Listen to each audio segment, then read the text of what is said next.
સુરેશભાઈ, તમારા દળવી ગામમાં આ કર્તવ્યનું કદમ છે, વેરાયટી બહુ સારી છે અને તમારા વાવેતર કરેલું છે, એમાં તમને આ કેવું લાગ્યું ને કઈ રીતનું વાવેતર કર્યું? અને બહુ સરસ વેરાયટી છે, વીણવામાં ઈજી છે, રોગમાં પણ ઈજી છે અને કદમ વેરાયટી વજનમાં એટલી ઈજી એમ વજન બહુ પુષ્કળ અને વીણવામાં એકદમ બધું ખેંચાઈ જાય છે. આમાં તમે 4 વાર શું કરી? 4 વારમાં તો ખાતરમાં 2 વાર યુરિયા એમોનિયા ચડાવ્યું ને 3 રાઉન્ડ દવાના 4 માર્યા. ડ્રીપ ઉપર કરેલું? ડ્રીપ ઉપર છે. બહુ સારો છે. અંદાજિત નીકળો કેટલો હશે?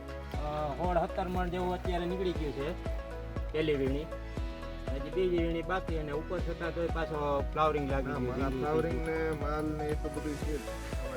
એટલે વેરાયટી બહુ સુપર, એમ કે વાયવા જેવી વેરાયટી છે કદમની. વજનમાં બેટર છે, પછી રોગમાં બધી. આ તમારા કંડોળા ડિસ્ટ્રિક્ટ ની અંદર આ તમારી જમીનને અનુકૂળ હોય આ વેરાયટી? જમીનનું તો નથી, આમાં તો મહેનત થોડીક કરવી પડે, દવા ખાતર, પ્રાણીયું ખાતર, બધી રીતે. કપા હોય, મરચી હોય.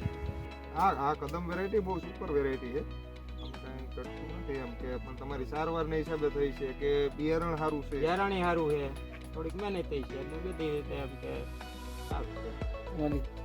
હલો, આનું ઉત્પાદન તમારે કેટલું આવે એવી ધારણા છે આમાં? 25 મણ તો લગભગ આવી જશે ઓળની સાલ. થોડુંક આ વાતાવરણ નડી ગયું, નકર તો આ ફ્લાવરિંગ કરેલું છે 35-40 મણની આસપાસ આશા અમારે હતી, કારણ કે વરસાદની હિસાબે ફ્લાવરિંગ થયું એટલે થોડું કપા છે. એ 25 મણ ઉપર તો નીકળશે જ. ના, વીણવામાં સારું છે, વીણવામાં બહુ ઈજી છે. હીરનો પ્રશ્ન કેવો આવ્યો? ઈજનો તો હજી તો નથી દેખાતો, પછી આપણે અત્યારે તો નથી દેખાતો.